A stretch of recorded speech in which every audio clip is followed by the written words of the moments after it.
Queridos irmãos, queridas irmãs, então esse vídeo de número 104, a Gênese, capítulo 1, caráter da revelação espírita. Então, sequência do vídeo anterior, que é o mesmo tema aqui, né, da Gênese, da questão número 30,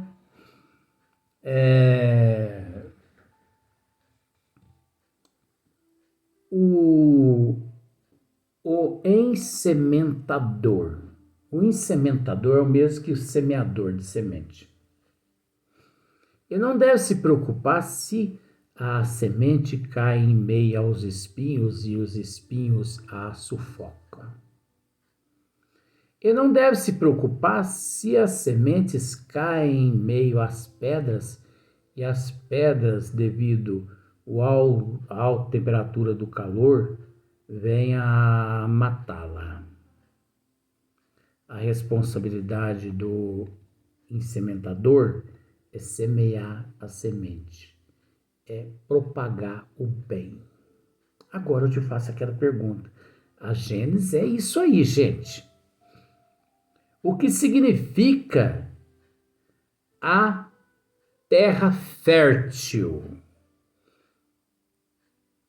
A terra fértil significa aquelas pessoas cultas, aquelas pessoas que estudam, aquelas pessoas que se preocupam, aquelas pessoas que, ao te ouvir, elas buscam vários outros livros, pesquisa daqui, pesquisa dali e tal. Elas não se contentam enquanto elas não pesquisam tudo que você disse. Elas estudam para chegar aos fatos. Esses simbolizam a terra fértil. E o que significa aquelas sementes que caíram no meio dos espinhos? Os espinhos são aquelas pessoas que entram no ouvido e saem no outro aquilo que acabaram de ouvir.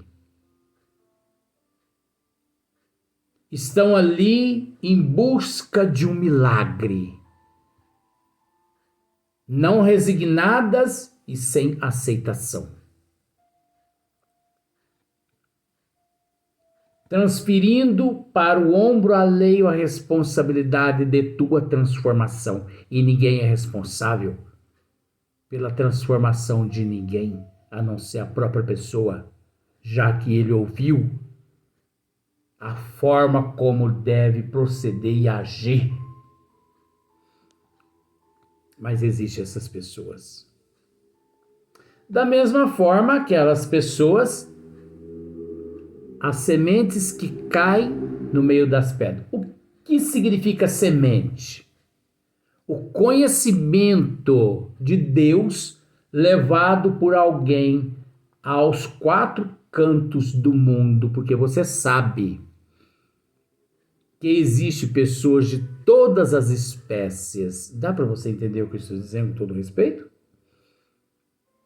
Tem pessoas que você está falando com elas e elas estão olhando no celular.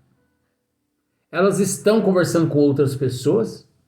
Não estão nem aí. Essas são as pessoas que a semente da verdade caiu no meio delas, mas porque elas estão ali tão insensíveis que se tornam seres irresponsáveis. São aqueles ensinamentos que caem no meio das pedras. Pedra. Elas estão ali com o sentimento como se fossem pedras. E assim por diante. Tem aquelas sementes que caem no meio da estrada, mas vem um corvo e come alguma semente. Vem um carro e passa sobre aquela semente.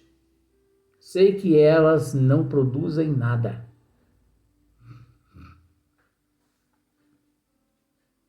Agora, você acha que o cristão verdadeiramente cristão, espírita verdadeiramente, você acha que ele se preocupa?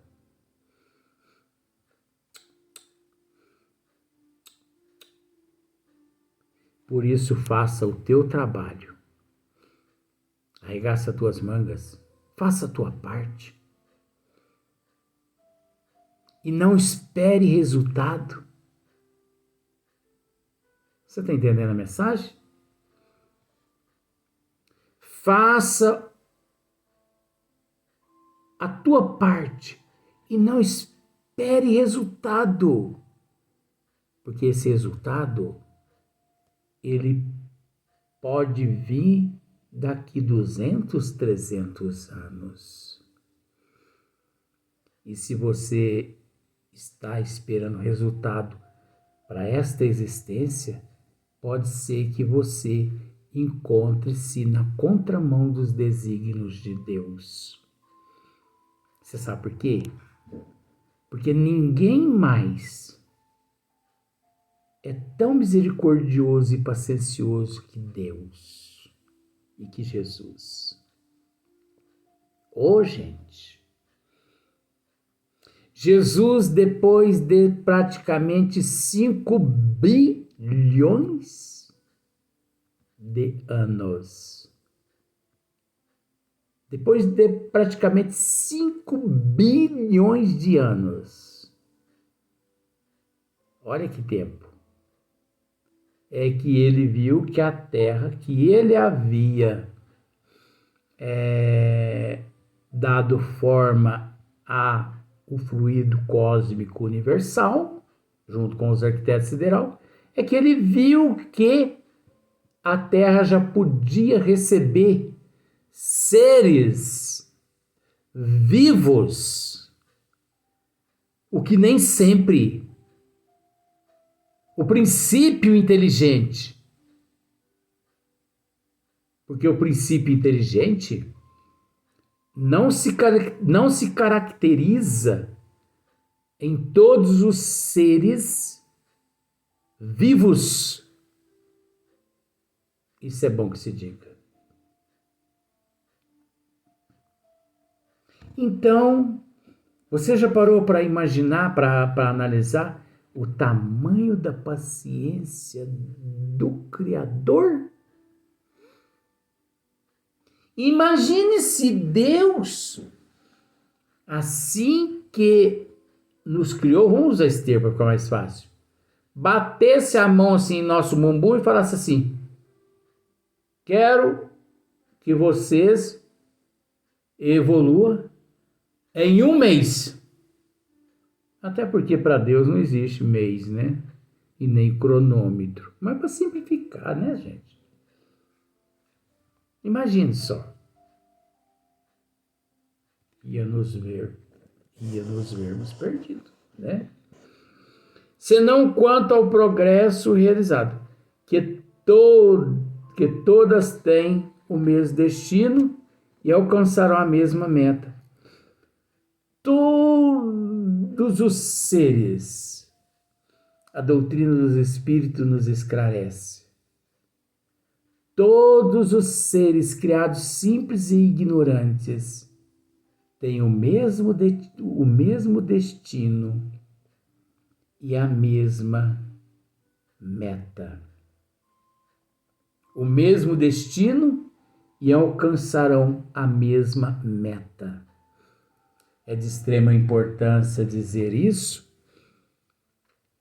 Não vou esclarecer isso agora, porque já esclareci em outros vídeos, mas todos nós desagregamos do Pai, porque nos encontrávamos em outras dimensões, além do que nós conhecemos, até porque o que nós conhecemos é o que nós conseguimos comportar em matéria de evolução, mas existe um trajeto a ser seguido.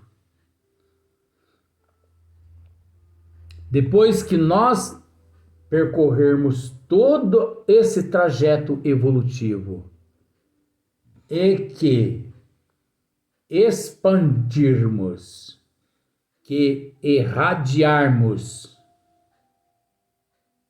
todos nós reencontraremos o coletivo na condição de uma falange de encontro ao Supremo. Aí dali em diante ocorre evolução. Mas é preciso dizer que esses seres, nessas condições, a única preocupação dos seres que alcançaram toda esta evolução, toda a preocupação deles é servir a Deus. Como, por exemplo, nosso Senhor Jesus Cristo. Qual a única preocupação de Jesus? Servir o Pai. Ser útil ao Pai. Numa forma de agradecimento ao Pai por tudo que o Pai lhe fez. É até gratificante receber ordens do Pai para dirigir essa pleia de espírito aqui, essa outra pleia ali, dirigir essa Via Láctea, dirigir essa galáxia, dirigir milhões de galáxias, não importa. A única preocupação dos bons espíritos é servir o Pai. Escreva isso. Então, mais ou menos rapidamente, pelo trabalho e boa vontade. Sabe-se que não há criaturas deserdadas. Não existe criaturas deserdadas. Todas as criaturas são amparadas por Deus, amparadas pelo Pai. O Pai não desampara nenhum dos teus filhos. Nós já dissemos, nós que nos abandonamos, nós que nos distanciamos do Pai, e não Ele de nós, até porque nele nós vivemos. É preciso entender isso. Você entendeu? Então, nem mais favorecida umas do que outras. Que isso quer dizer? Não existe seres desamparados pelo Pai. Como não existe também seres mais amparados que outros pelo Pai. Por exemplo, só exemplo, Deus não vai dar R$100 para você e 10 para mim.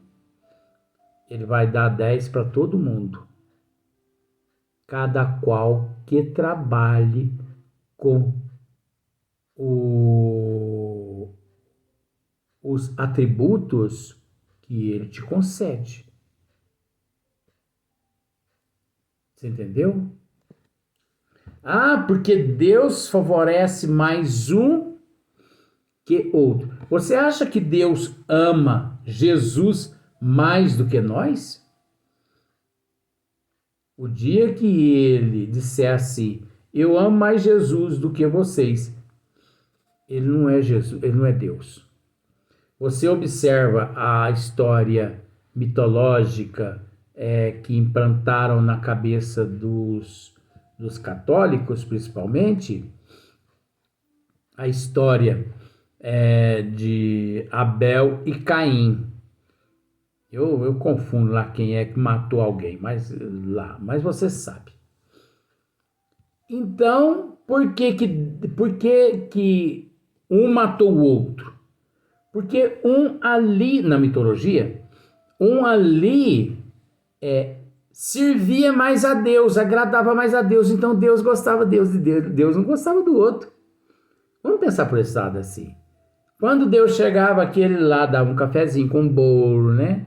Chocolatinho, né? Ferreirinho Rocher, balinha de mascar, né? Puxa, puxa.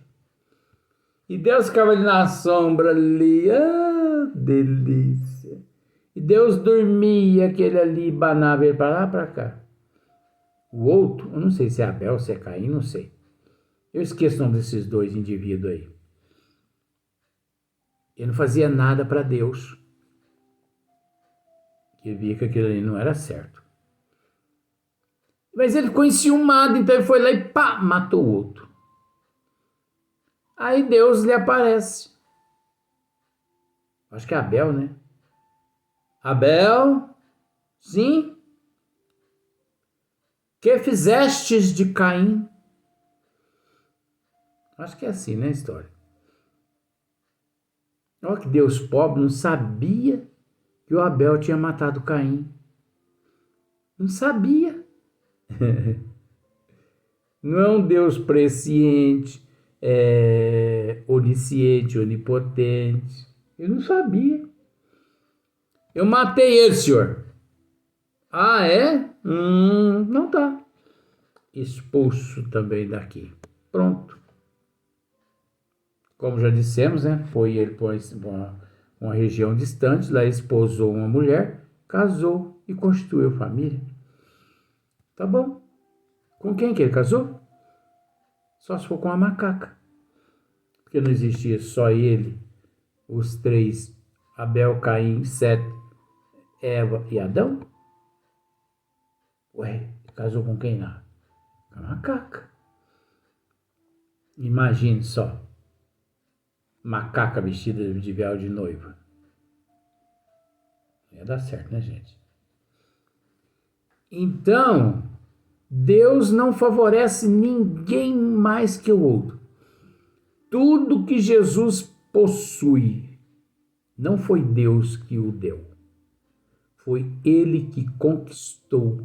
Porque o dia que nós conquistarmos algo concedido e dado por Deus, Deus deixa de ser Deus, porque Ele está privilegiando mais um do que o outro. E o dia que Deus deixar de me conceder algo, Ele deixa de ser Deus também. Porque Ele, na condição de Pai, Ele sabe das minhas fraquezas, por isso, mesmo imperceptivelmente e sutilmente, Ele me concede energias. Se às vezes eu não consigo captá-las, é porque sou ignorante e por isso eu respondo por mesmo assim. Que Deus a nenhuma criou privilegiada e dispensada do trabalho imposto às outras para progredirem. Tá vendo só? O trabalho faz parte da lei do progresso, o progresso faz parte da lei do progresso, né? Olha só. Sabe que não há criaturas deserdadas nem mais favorecidas umas do que as outras, que Deus a nenhuma criou privilegiada e dispensada do trabalho, né? Nenhum ser foi criado e dispensado do trabalho. Todo mundo propenso à evolução, ao trabalho, imposto às outras para progredirem, que não há seres perpetuamente votados ao mal e ao sofrimento. Eita, aqui ficou gostoso. Que não há seres perpetuamente votados ao mal e ao sofrimento. Voltando ao caldeirão do inferno. Você viu só? Deus não criou ninguém perpetuamente votados ao mal e ao sofrimento. Simplificando, não existe o caldeirão do inferno. Isso é, ou melhor, o inferno. Isso é mitologia criado pelos concílios para manter o cabresto na cara dos quadrúpedes que vivem na condição de bípede. Você entendeu? E que sustentam essa cambada de preguiçosos nestas religiões todas, que são cambadas de preguiçosos, porque Jesus, que é Jesus, pregou o evangelho de Deus enquanto esteve aqui no corpo físico, sendo que não tinha sequer uma pedra para encostar a cabeça. E hoje nós sabemos que existe esses charlatões mistificadores no corpo físico que possuem mansões de bilhões de dólares. Isso não está com Deus, isso está com o demônio. Isso são representantes do capeta aqui na Terra. Perdão do termo, que isso é mitologia. São representantes das trevas aqui no corpo físico. Porque eles não seguiram e não seguem os exemplos de nosso Senhor Jesus Cristo. E por isso eles realizam a lavagem cerebral na cabeça dos adeptos, para que os adeptos acreditem na história que eles dizem e não permitindo que os adeptos raciocinem de acordo conforme encontram-se nos evangelhos, até porque até os próprios evangelhos eles foram modificados justamente para que os adeptos, ao procurar alguma coisa, não viessem a encontrar a verdade. Tá vendo só? Então, Deus não criou, seres perpetuamente votados ao mal e ao sofrimento. Então você nunca que cai no caldeirão do inferno. O sofrimento que você enfrenta é o sofrimento momentâneo do erro que você desvirtuou-se dos desígnios de Deus e que ficou registrado na tua consciência, porque onde está escrito as leis de Deus? Na consciência. Então você é penalizado por aquilo que você fez, e não porque Deus te condena e te pune, porque Deus é imparcial. E outra também, esse sofrimento, esse resgate, esse ressarcimento de dívida, ele não é perpétuo, ele perdura durante o período que você decide se resignar, que você decide aceitar com humildade e paciência. E Deus é tão misericordioso que Ele ainda te condiciona meios para que você receba a assistência e o amparo dos anjos anônimos. Enquanto nós reclamamos que sofremos horrores e que nos encontramos no inferno, depois quando desencarnamos e que retornando à pátria espiritual, nós descobrimos que uma existência de 100 anos significa para a contabilidade divina apenas uma parcela de 10 centavos numa dívida contraída por você em existências passadas, correspondente a 10 mil reais. Agora pensa bem, gente. 10 centavos, 100 anos. E você achando que estaria sofrendo imerecidamente naquela existência por tanta desgraça sofrida.